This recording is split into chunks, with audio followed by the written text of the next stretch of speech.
કેમ છો દોસ્તો? નમસ્કાર દોસ્તો, ગુડ ઇવનિંગ, જય શ્રી કૃષ્ણ, મહાદેવ હર દોસ્તો. તો હવે હું ને પૂનમ આજે બે ફ્રી થઈ ગયા છીએ અત્યારે, અને અમે બે જણા નીકળી પડ્યા છીએ ફરવા માટે અને આપણો એક સરસ મજાનો વિડીયો બનાવવા માટે. દોસ્તો તમને લોકેશન દેખાડીશ, તો લોકેશન ઉપરથી તમને ખ્યાલ આવી જશે કે આપણે કઈ જગ્યાએ વિડીયો બનાવવા આપણે આવ્યા છીએ દોસ્તો. જોજો લોકેશન તમને ખબર પડે છે દોસ્તો. હવે તમને ખબર પડી જશે જોજો દોસ્તો. હું કેમેરો ફેરવીશ તમને ખબર પડી જશે કે આપણે કઈ જગ્યાએ અત્યારે આવ્યા છીએ દોસ્તો. તો આપણે આવ્યા છીએ જામનગરના રણમલ તળાવે. જે આપણું રણમલ તળાવ છે, લાખોટા લેક જેને કહેવાય છે. આ ઉને પૂનમ લાખોટાની શેર કરવા આવ્યા છીએ દોસ્તો. ઠીક છે, હવે દોસ્તો આપણે લાખોટાની અંદર આપણે પ્રવેશ કરી અને પછી અંદર આપણે ઉને પૂનમ બે જણા ફરી અને વિડીયો બનાવી અને અમે સાંજનો આનંદ માણી વીકેન્ડનો. ઠીક છે દોસ્તો, ચાલો પાછા આપણે મળીએ દોસ્તો. આજે સોલાર મહાનગરપાલિકા પણ સોલાર સિસ્ટમનો ઉપયોગ કરે છે, જેનાથી વીજળીની બચત થાય. જોઈ લો દોસ્તો. હવે આપણે જામનગર મહાનગરપાલિકાએ એક સરસ મજાનું તળાવનું પિક્ચર લીધેલું છે. જોઈ લો દોસ્તો, તમને હું ઝૂમ કરીને દેખાડું છે ને. આખું તળાવની પાળ આખું આની અંદર દેખાય છે દોસ્તો. હવે આપણે જોઈ લો, આ છે આપણે રણમલ તળાવ પ્રવેશ દ્વાર 1. આપણે પ્રવેશ દ્વાર 1થી અંદર એન્ટ્રી લઈ છીએ દોસ્તો. ચાલો હવે આપણે અંદર મળીએ.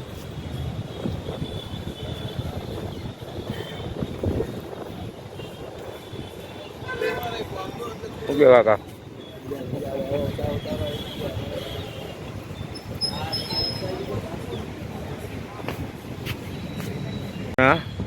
દાદા વર્ષોથી અમે ઘણા વર્ષથી એને જોઈએ, એની સાંજની ડ્યુટી હોય છે, એ પાર્કિંગનું કામકાજ સંભાળે છે. દાદા ઘણો સમયથી આની અંદર નોકરી કરે છે. અમે પોતે 5 વર્ષથી તો અમે રોજ રાતે બેસવા આવી તો દાદાની હાજરી અહીં હોય છે. રાતે 11 વાગ્યે ગેટ બંધ થાય પછી બધાને આ પાર્કિંગ ખાલી કરાવવાની જવાબદારી આ જ કાકાની હોય છે. અમને ખબર છે ઘણા વર્ષથી. શું છે કાકા તમારું શું કહેવાનું થાય છે? આપણે 11:15 વાગે અમે ખાલી કરાવી. આપણે બારી કેટલા વાગે બંધ થાય? હા, 10:30 વાગે એન્ટ્રી બંધ થાય, 10:30 વાગે બારી બંધ થઈ જાય. પછી આપણે બારે આપણે પાર્કિંગ કેટલા વાગ્યા સુધીમાં ખાલી કરવાનું? 11:15 સુધીમાં. તમારી જવાબદારી ખાલી કરાવવાની. હા, પછી આખી બીજા હું ના હોય તો બીજા ગાર્ડ હોય એમ. ઓકે, રજા પાઉં ને તો સ્ટાફ તમારી જગ્યાએ બીજો સ્ટાફ આવી જાય ને. સરસ, તમારું કામ બહુ સારું છે કાકા. અને અમે તમને ઓળખી છીએ 12 વર્ષ થયા, તો ઘણા વર્ષ થયા કહેવાય. તમારું નામ શું કાકા? પ્રફુલ્લાલ કટારમલ. આપણે આમ પ્રફુલ છે પણ નામ પ્રફુલભાઈ કટારમલ એમ ને. જોઈ લો દોસ્તો, હવે આપણે એન્ટ્રીની જે ટિકિટ હોય, આપણા એન્ટ્રી ફી છે પર પર્સન 10 રૂપિયા છે. એક જણના 10, 2 ના 20. જોઈ લો, આપણે 2 લોકોની ટિકિટ આપણે લીધી છે. એક ટિકિટના 10, 2 ના 20. અને આપણે પહોંચ આપીએ છીએ.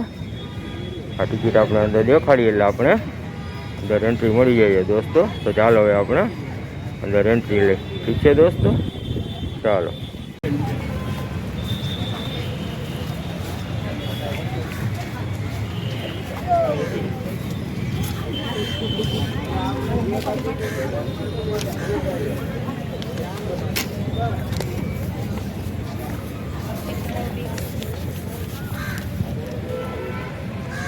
દોસ્તો, તો હવે આપણે તળાવ પરિસરની અંદર પહોંચી ચૂક્યા છીએ. જોઈ લો દોસ્તો, આ સામે જ આપણે દેખાય છે લાખોટા કોઠો, જેને કહેવાય છે આપણે લાખોટા કોઠો. અને આ જે રણમલ તળાવ જોઈ લો દોસ્તો. બહુ સરસ મજાનું આપણું જામનગરનું રણમલ તળાવ છે. આ જોઈ લો દોસ્તો. અત્યારે પાણી પણ ઘણું અત્યારે છે. હજી વરસાદ તો આપણે કંઈ ચાલુ થયો જ નથી, છતાંય આપણું આગલા વર્ષનું પાણી હજી ઘણું વધ્યું છે. અને આ પાણી છે, આ પાણીને લીધે જ આપણે આખા જામનગરની અંદર જે બોર હોય, ડંકી જેને કહેવાય આપણે બોર ડંકી, બધું સારી રીતે રહીએ છે. બધાના કોઈના બોરમાં પાણી ખૂટતા નથી, એટલું પાણી આ તળાવને લીધે આપણે મળે છે. જોઈ લ્યો દોસ્તો, હજી તો આ તળાવ ઘણું મોટું છે. ઠીક છે, તો એ આપણે તળાવમાં ધીમે ધીમે આપણે ફરશું. ઠીક છે, અને આ જોઈ લ્યો દોસ્તો, આ છે સાઉન્ડ સિસ્ટમ છે. આ સાઉન્ડ સિસ્ટમ છે. આની અંદર જોઈ લ્યો દોસ્તો, આખો દિવસ સાંજે જ્યારે પબ્લિક થાય ત્યારે એની અંદર ધીમા સ્વરમાં મીઠા મીઠા બધા ગીત વાગતા હોય છે દોસ્તો. જોઈ લ્યો, આ આપણું પરિસર છે રણમલ તળાવનું. ગેટ એકેથી આપણે એન્ટ્રી લીધી. હવે આપણે ચાલો દોસ્તો આગળ જાય. આપણું જામનગરનું ગૌરવ કહી શકાય, અને એક એવી જગ્યા છે કે દરેક જામનગરવાસી આ જગ્યાએ રજાનો દિવસ હોય તો અચૂક એને આવવાનું થાય તળાવની પાડે જ. આ જોઈ લ્યો દોસ્તો, વોકિંગ માટે પછી રનિંગ માટે જે બધા આવતા હોય કસરત કરવા એ લોકો માટે આખો એક અલગ જ સરસ મજાનો ટ્રેક બનાવેલો છે. ફરતા તળાવનો ટ્રેક છે. આ ટ્રેકની ટોટલ લંબાઈ આપણે ગણી તો ઓછામાં ઓછી 1 થી 1.5 કિલોમીટર જેવી હશે, અથવા એથી વધારે હોઈ શકે, ઓછી નહીં. એ રીતનો ટ્રેક બનાવેલો છે. આ જોઈ લ્યો, સોલારની આખી છત્રી બનાવી છે કે આખું જે તળાવ પરિસર છે હવે એને જે કાંઈ વીજળી પુરવઠો મળે એ બધો આનેથી જ મળી રહે. એવી આ લોકો ગોઠવણી કરે મહાનગરપાલિકા. હવે આ રીતનું આપણું જામનગરનું છે આ રણમલ તળાવ દોસ્તો. જોઈ લ્યો તો કેટલું સરસ મજાનું છે તળાવ. કોઈ પણ માણસ બહાર ગામથી આવે, બીજા ગામમાંથી, બીજા શહેરમાંથી, બીજા રાજ્યમાંથી, તો જામનગરમાં કોઈ પૂછે કે ભાઈ જોવાલાયક સ્થળ કયું, તો પહેલું નંબર અને પહેલું નામ આવે રણમલ તળાવનો. કોઈ પણ માણસ એમ કહેશે કે તમે જામનગર આવ્યા છો તો રણમલ તળાવ એકવાર જોઈ આવો. તો તમે રણમલ તળાવ નથી જોયું તો તમે જામનગરમાં બીજું કાંઈ નથી જોયું દોસ્તો. તો હવે આપણે જે આગળ તમને હું રણમલ તળાવનું આખું પરિસર છે હું તમને દેખાડું છું દોસ્તો. જોઈ લો, અત્યારે સાંજનું વાતાવરણ છે એટલું ઠંડકવાળું. હવે આ વચ્ચે આ જગ્યા થોડીક રાખી છે દોસ્તો. એમ લાગે કે આ તળાવની વચ્ચે આટલી જગ્યા કેમ આ વચ્ચે આ ટાપુ જેવું રાખ્યું છે દોસ્તો. એનું કારણ એ છે કે તળાવની અંદર આપણે ઓલા વિદેશથી પક્ષી બહુ આવે છે. દર એનો જ્યારે સમય થાય તો વિદેશી પંખી દુનિયામાંથી ક્યાંના ક્યાંથી અહીંયા આપણા તળાવની અંદર પક્ષીઓ આવે છે. એ બધા પક્ષી જે હોય એ બધા પક્ષીને સાંજે રહેવા માટે કંઈક જગ્યા તો જોઈ ને, એના માટે થઈને આવું અમુક વસ્તુ વચ્ચે રાખી છે. જોઈ લ્યો, આગળ પણ થોડોક વચ્ચે રાખ્યું છે ટાપુ જેવું, કે જ્યાં કોઈ પણ પક્ષી કે એવું હોય ત્યાં પોતે આરામથી રહી શકે અને તળાવનો ઉપયોગ પણ કરી શકે. આ રીતનું દોસ્તો રાખેલું છે. જોઈ લ્યો આ તળાવ. અને અહીંયા પણ જોઈ લ્યો આજે આ સાઉન્ડ છે અત્યારે ધીમું ધીમું ગીત વાગે છે. તો ફરતે આવી સાઉન્ડ સિસ્ટમ મૂકેલી છે દોસ્તો. તમે વોકિંગ કરતા હો, સાંજ પડે બધા ફરવા આવો તો તમને મધુર મજાના મીઠા મીઠા જૂના ગીત અહીંયા સાંભળવા મળે દોસ્તો.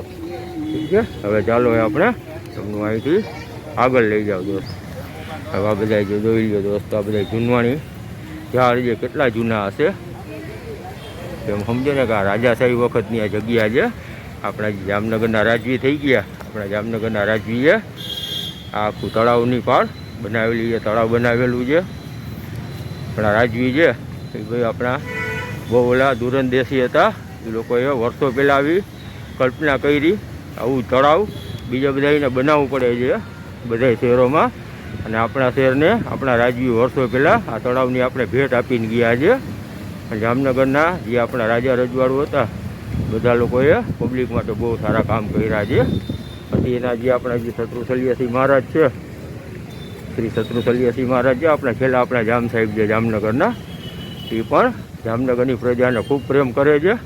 અને પ્રજાને કાંઈ પણ તકલીફ હોય તો હજી 7% આવે જ છે ડેઈલી. ઠીક છે, હવે આ જોઈ લ્યો દોસ્તો, આજે આપણો લાખોટા કોઠો આપણા રાજા મહારાજોએ આ તળાવની વચ્ચે બનાવેલું છે દોસ્તો. ઠીક છે, આની અંદર સરસ જોવાલાયક બધી જૂનવાણી એન્ટિક જે વસ્તુ હોય આપણી રાજાશાહીની એ બધી એની અંદર સચવાયેલી પડી છે. એની અંદર એક તોપ છે. અમે નાનકડા હતા ત્યારે અમે તોપ જોવા બહુ જતા, પણ હવે રિનોવેશન કર્યા પછી અંદર બીજી થોડી જાજી વસ્તુ રાખી છે. હવે આપણે જો અત્યારે અહીંયા એન્ટ્રી મળશે આપણે તો એન્ટ્રી ફી ભરી અને અત્યારે ચાલુ હશે ને દોસ્તો તો આપણે એ લાખોટા કોટાની અંદર પણ આપણે જાસીને અંદર જે દુર્લભ ચીજ વસ્તુ છે આપણી રાજાશાહીની એ આપણે જોશું. ઠીક છે દોસ્તો, તો હવે આપણે આગળ જઈ અને જોઈ આ જામનગરની શાન એવું રળમલ તળાવ અને લાખોટો કોઠો.